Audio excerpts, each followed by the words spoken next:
Olá pessoal, bem-vindo à nossa primeira aula de Introdução à Ciência do Computador. Nesta aula, segundo o nosso plano de ensino, nós vamos definir o conceito de computador e apresentar a sua evolução histórica e suas implicações para a sociedade. Então, para começar, nós devemos nos perguntar o que é um computador. Bom, segundo a definição do dicionário de Oxford, o computador é uma máquina destinada ao processamento de dados, capaz de obedecer a instruções que visam produzir certas transformações nesses dados para alcançar um fim determinado. Então, a partir desta definição, nós temos algumas palavras-chave que nos dão a ideia do que é um computador. Deixa eu só pegar uma caneta aqui. Então, olha, computador é uma máquina destinada ao processamento de dados. Deixa eu ver se eu consigo ligar aqui. Só um minuto. Agora, computador é uma máquina destinada ao processamento de dados. Então, esse é um conceito importante. Capaz de obedecer instruções, outro conceito importante, que visam produzir certas transformações nesses dados. Então vamos lá, transformações nesses dados para alcançar um fim determinado. Então, alcançar um fim determinado. Então, essas palavras que eu grifei, né, são palavras de acordo com o conceito de computador do dicionário de Oxford, que nos determinam aqui as principais ações que um computador pode realizar, tá? E como nós sabemos, um computador ele deve ser operado, deve ser usado por alguém. Então vou desenhar aqui o usuário, tá? Nós, enquanto usuário, utilizamos o computador para alguma finalidade, para alcançar um fim determinado. Por exemplo, eu posso usar um computador para construir um texto. Eu posso usar um computador para mandar um e-mail. Eu posso usar um computador simplesmente para fazer uma compra online, ou uma reunião, ou fazer uma pesquisa. Enfim, a gente usa esta máquina para alcançar um fim determinado. Tá? Então aqui a nossa intenção de usar um computador é essa aqui, ó, alcançar um fim determinado. Então eu, enquanto usuário, vou utilizar um computador, vou chamar aqui de comp, para alcançar um fim determinado. Eu vou usar essa máquina aqui para alcançar um fim determinado. Então, para que eu use essa máquina para satisfazer uma necessidade minha, eu preciso dar a este computador algumas instruções. Ou seja, o computador tem que ser capaz de obedecer instruções. Então, os comandos que eu vou dar aqui, o computador vai receber essas instruções, ok? Então, por exemplo, se eu vou realizar uma compra online, eu vou dar algumas instruções para o computador, algumas ações, para que eu possa realizar essa minha compra online, né? Eu vou digitar o nome do site que eu quero acessar, eu vou clicar no produto que eu quero comprar e assim por diante. Então, essas instruções, essa interação que eu preciso ter, usuário e máquina, né, essa interação é realizada a partir do momento que o computador é capaz de obedecer instruções. Então, o usuário interage com o computador a partir de comandos. Eu fornecendo instruções para a máquina,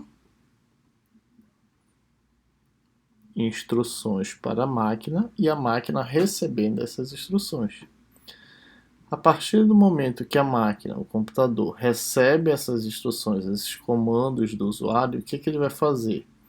O computador ele vai produzir certas transformações nesses dados. Essas transformações é justamente o processamento que o computador faz para alcançar o nosso fim determinado. E percebam que essas transformações traduzindo aqui para a nossa linguagem, no caso português, são as ações, ou seja, são os verbos. Então, se eu quero realizar uma compra, eu vou dar uma instrução para o computador, comprar. Mas antes de comprar, eu preciso abrir o navegador, então abrir.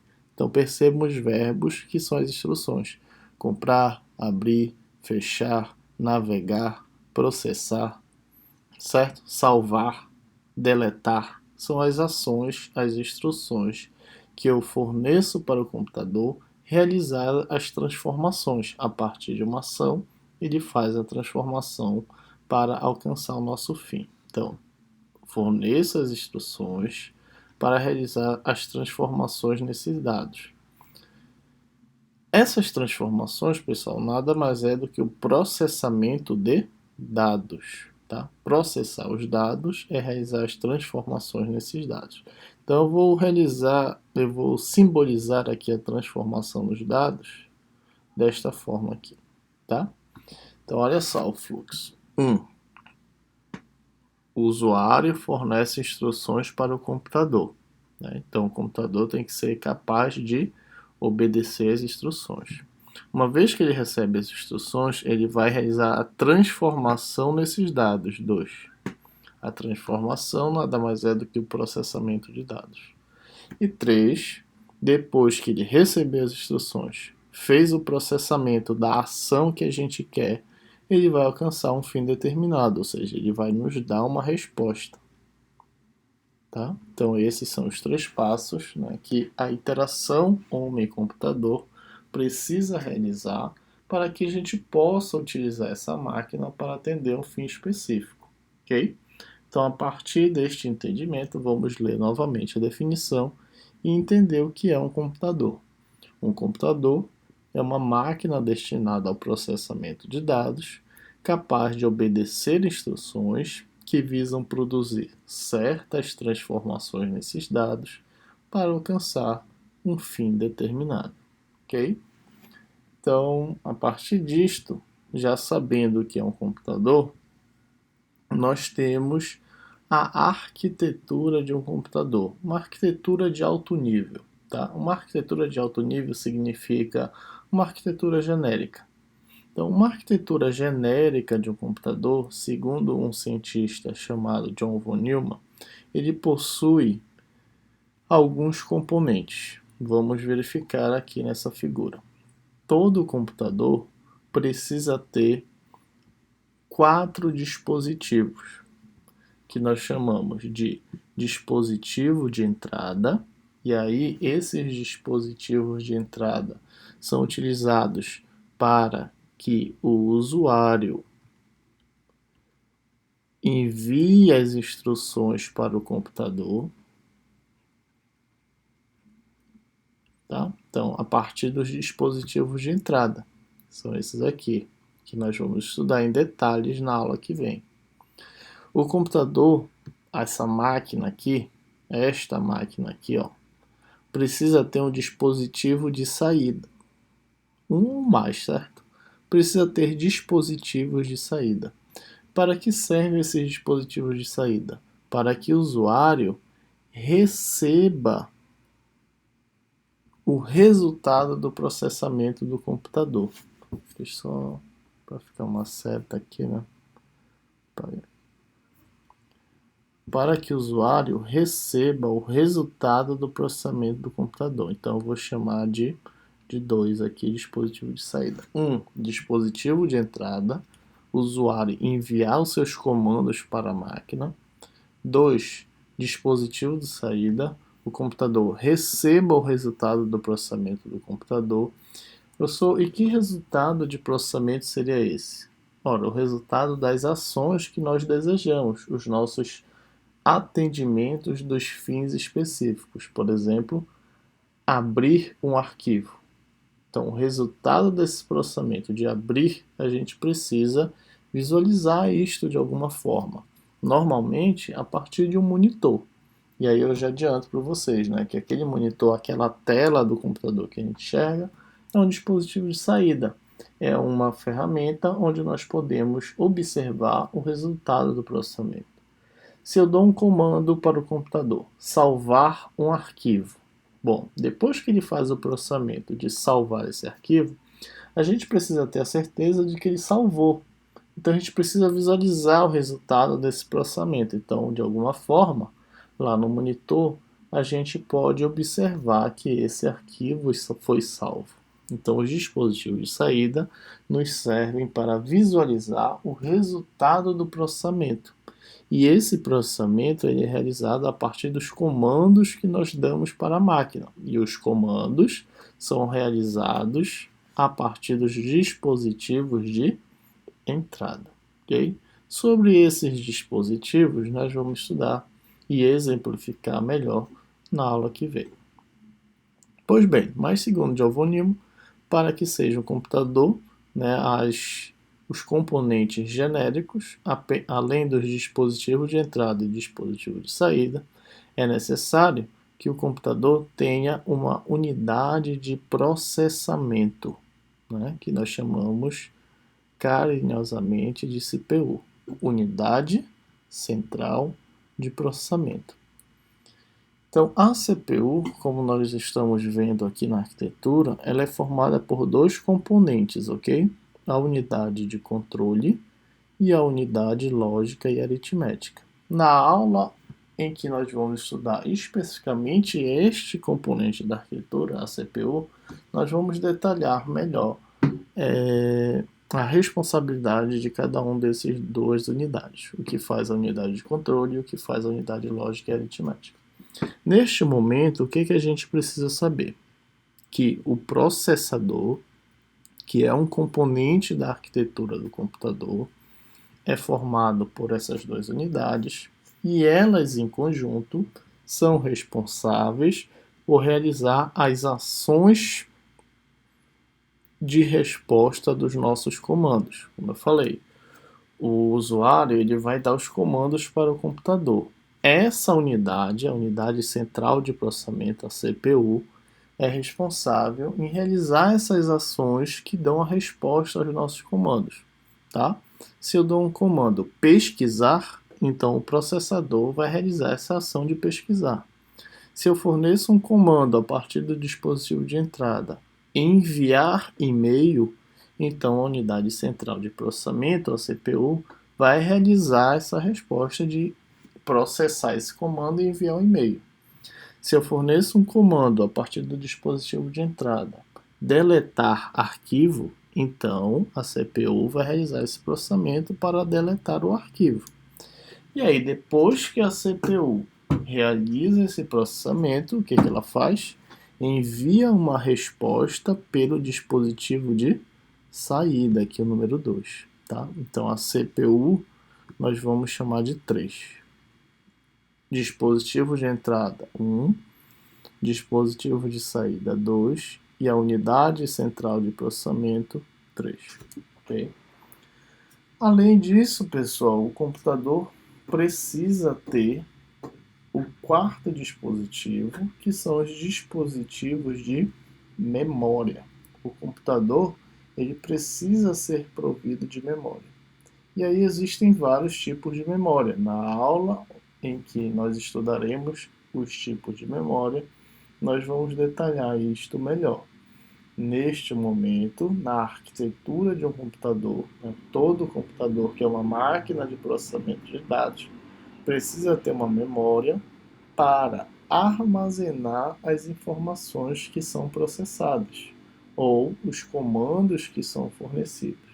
Por exemplo, mais uma vez, se o usuário envia um comando salvar arquivo, então a unidade central de processamento vai realizar esta ação, só que para salvar um arquivo a gente precisa guardar em algum lugar. E este algum lugar é justamente a memória do computador. Então, este quarto componente, os dispositivos de memória, servem para armazenar as informações oriundas dos processamentos do computador. Ok? Então, com esses quatro componentes, nós temos, numa perspectiva genérica, a arquitetura de um computador. E todo computador, obviamente, precisa ter esses 4 componentes. 1. Dispositivo de entrada. 2. Os dispositivos de saída. 3. A unidade central de processamento. E 4. A memória. Certo? Mais uma vez. 1. Os dispositivos de entrada são utilizados para que o usuário forneça os comandos para a máquina. 2. Os dispositivos de saída são utilizados para que o usuário receba a resposta do processamento que a máquina realizou, né? Podemos chamar de feedback. 3. A unidade central de processamento, é o coração do computador, é utilizada para realizar as ações provenientes dos comandos fornecidos do usuário. E 4. A memória, são os dispositivos utilizados para armazenar as informações provenientes dos processamentos realizados. Certo, pessoal? Então, essa é a arquitetura de um computador. Bom, aqui essa é a arquitetura, né? E o que nós conhecemos como computador é algo mais ou menos como isto aqui. Só para exemplificar, mais lá para frente vamos falar disso. Eu falei que 1 é o dispositivo de entrada, 2 de saída, 3 CPU e 4 memória. Então aqui na figura, o que seria o nosso 1? Teclado. Teclado é um dispositivo de entrada, né? É uma ferramenta que a gente utiliza para dar comandos para o computador. A partir do momento que eu digito alguma coisa, esta alguma coisa que eu digitei é um comando que o computador tem que interpretar e realizar alguma ação com isso. O mouse também seria um dispositivo de entrada. A partir do momento que eu clico em algum ícone, né, esse clique resulta em algum comando que o computador tem que fazer alguma ação. Se eu clico 2 vezes, quando eu estou, por exemplo, no Windows, se eu clico 2 vezes sobre um ícone, normalmente o que eu quero? Abrir aquele arquivo. Né? Se eu clico 2 vezes em cima do arquivo com o mouse, então eu quero que comando eu estou dando? Abra este arquivo. Então, a ação abrir é realizada, é um comando que deve ser processado pela máquina. E este monitor? Este monitor, normalmente, é um dispositivo de saída, ou seja, é um hardware, me antecipei, né, falando de hardware aqui para vocês. Enfim, vou explicar o que é hardware mais lá para frente. Mas é um dispositivo que nós utilizamos para visualizar o resultado do processamento. Por exemplo, se eu cliquei 2 vezes em um arquivo, o meu comando é abrir. Então esse processamento vai ser realizado e nós vamos no monitor visualizar o arquivo aberto. Então, como eu visualizo a resposta de um comando, o monitor é um dispositivo de saída.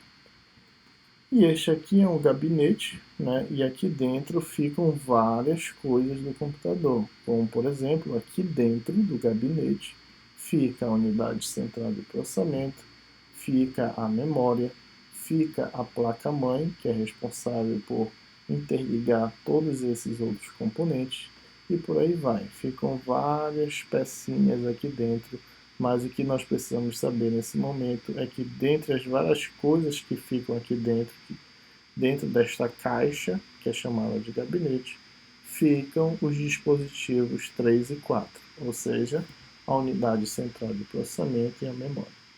Tá? Por curiosidade, é um erro muito comum, a gente chama esta caixa de CPU. Né? Na verdade, isso é um erro. Essa caixa não é uma CPU. Essa caixa é um gabinete. Aqui dentro dela está a CPU e várias outras coisas, como por exemplo as memórias, a placa-mãe, vários cabos e por aí vai. Tá? Então, por favor, quando vocês forem comprar um computador para vocês, não chamem isto aqui de CPU, chamem de gabinete. A CPU está aqui dentro, é um componente que está guardado dentro do gabinete. Tá?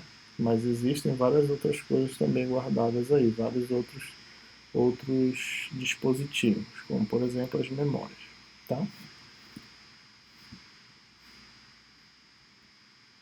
Bom, então, juntando aqui os nossos conceitos, né, voltei aqui com a definição de computador do dicionário e aqui a arquitetura do computador em alto nível, ou seja, abstrata, genérica, do John von Neumann.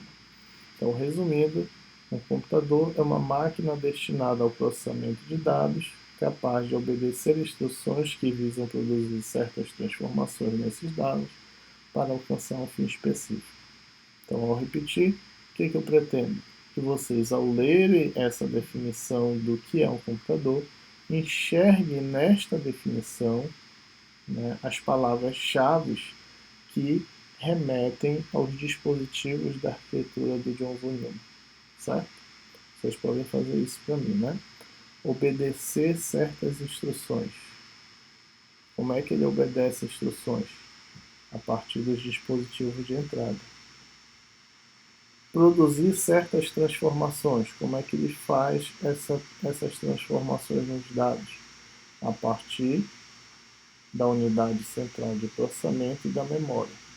E como é que ele alcança um fim determinado?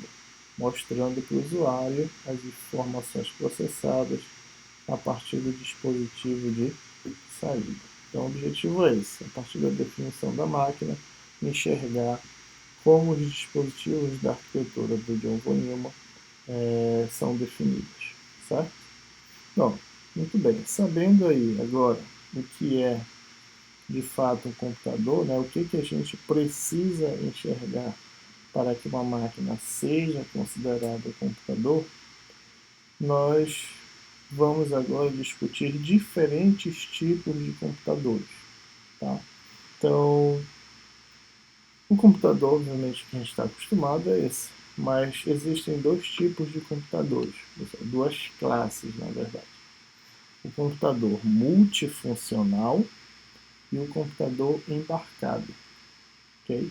O computador multifuncional é aquele que serve para várias coisas.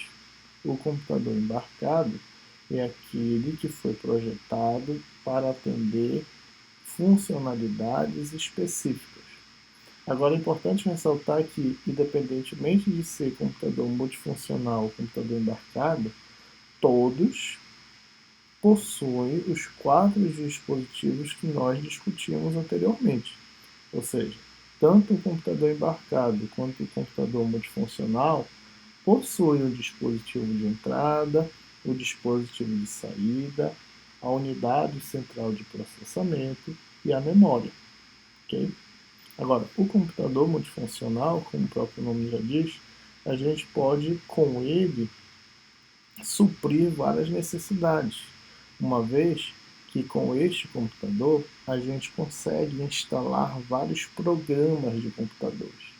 E um programa de computador, me adiantando um pouquinho, né, ele é utilizado para atender uma finalidade específica. Vamos citar alguns exemplos. Se eu quero digitar um texto, então eu tenho um programa de computador específico para isso. Por exemplo, LibreOffice Writer ou Word. Né? Então a gente pode utilizar um desses dois programas, ou um bloco de notas, ou um LaTeX. Enfim, existem vários programas de computador que a gente pode instalar aqui no nosso computador multifuncional para atender a nossa necessidade de digitar um texto. Se eu quero, por exemplo, fazer uma reunião online, então eu posso instalar aqui no meu computador multifuncional um programa para atender essa minha necessidade. Né? Posso instalar o Google Meet, por exemplo, posso fazer essa reunião online instalando o Skype, instalando o Microsoft Teams, ou o Zoom, ou qualquer outro programa que tenha para essa finalidade, certo? Se eu quero, por exemplo, tenho a necessidade de navegar na internet, o que eu preciso? De um programa de computador que me permita isso. E se eu tenho um computador multifuncional, então ele me permite instalar esse programa. Então perceba, no computador multifuncional, como ele tem múltiplas funções, essas funções são atendidas a partir da possibilidade de instalar vários programas nele. Essa que é a grande sacada. Tá? Então, se eu tenho uma necessidade, eu posso procurar um programa que pode ser pago ou de graça, né, e instalar e utilizar para atender a minha necessidade. Okay? Já no computador embarcado, não. No computador embarcado, ele foi projetado para realizar uma tarefa específica. Então, eu não posso no computador embarcado instalar um programa novo. Não. Aquela funcionalidade que ele já foi projetado é aquilo que ele faz. Ele não vai fazer nada novo, certo? Você não pode instalar programas no computador embarcado para atender múltiplas funcionalidades. Então aqui nós temos alguns exemplos de computadores embarcados, né? Os videogames antigos, os eletrodomésticos, como por exemplo forno micro-ondas, as calculadoras, roteadores, GPS, e temos vários exemplos de computadores embarcados, que são aqueles que são projetados para atender essa finalidade específica para a qual eles foram construídos. Você não pode, por exemplo, aqui no forno micro-ondas, instalar ou acessar o seu, por exemplo, né, o seu Instagram. Não há essa possibilidade. Mas no computador multifuncional, sim, você pode. Aqui não. Mas percebam que o forno micro-ondas ele não deixa de ser um computador. Por quê? Porque ele tem os dispositivos de entrada, a partir dos. A gente não consegue fornecer comandos para o forno micro-ondas, sim, a partir das teclas. Né? O forno micro-ondas não tem um dispositivo de saída? Sim, a gente não consegue visualizar a resposta dos nossos comandos? Claro que consegue. Se eu digito 20 segundos, ele mostra aqui no display que eu digitei 20 segundos. Então ele me mostra a partir do display o que eu estou fazendo. Então isso é um dispositivo de saída. O forno micro-ondas, ele não processa alguma coisa? Claro. O que é o processamento do forno micro-ondas? Ele foi construído para atender qual necessidade? Esquentar alimentos. Então, o processamento dele é justamente esse, né? Aquecer os alimentos. E ele tem memória? Claro que ele tem memória, mas uma memória específica. Ele não tem memória para lembrar o que foi que tu aqueceste lá. Mas ele tem memória para programar, por exemplo, a hora, dependendo do forno micro-ondas, o último tempo que você configurou para aquecer. Né? Ele tem uma certa memória, sim. Então perceba que o forno micro-ondas ele tem todos os dispositivos de uma arquitetura genérica de computador do John von Neumann. Então ele é um computador. Só que ele é embarcado. Ele só consegue fazer aquilo que ele foi projetado. E assim vários e vários outros dispositivos. Ok? O que eu quero deixar claro aqui é a diferença de computador embarcado para computador multifuncional. No computador multifuncional, se eu tenho uma necessidade, basta eu instalar um programa e utilizá-lo para suprir esta minha necessidade. No computador embarcado, eu não posso instalar programas. Ele só pode fazer aquilo para o qual ele foi projetado. Ok? Aí fica a pergunta para vocês. Sabendo o que é um computador embarcado e o computador multifuncional, os smartphones de vocês, então, seria o quê? Um computador embarcado ou um computador multifuncional? Pensem e aí vocês podem me responder. De repente vem numa lista de exercício uma questão sobre isso. Ok, pessoal. Agora, independente de computador embarcado e computador multifuncional, vocês devem supor que a gente usa computador em muitos lugares da nossa vida, do nosso cotidiano, seja embarcado ou multifuncional. E eu tentei trazer esses muitos lugares a partir dessa imagem. Então, olha, em todos os ícones dessa imagem que estão enumerados, a gente pode imaginar que tem um computador sendo utilizado, certo? Então a gente usa computador no semáforo, no avião, no hospital, no notebook em si, no forno micro-ondas, no fogão, na geladeira, no ferro. É uma infinidade. Né? Se vocês observarem, a gente utiliza o computador em várias atividades do nosso cotidiano. Eles estão em todos os lugares. O computador é uma realidade que, se a gente for prestar atenção, eles são quase invisíveis para a gente, de tão comum que de tão comum que eles são para a gente. A gente usa tanto o computador que às vezes a gente nem percebe que ali tem um computador que está sendo utilizado para atender alguma necessidade nossa.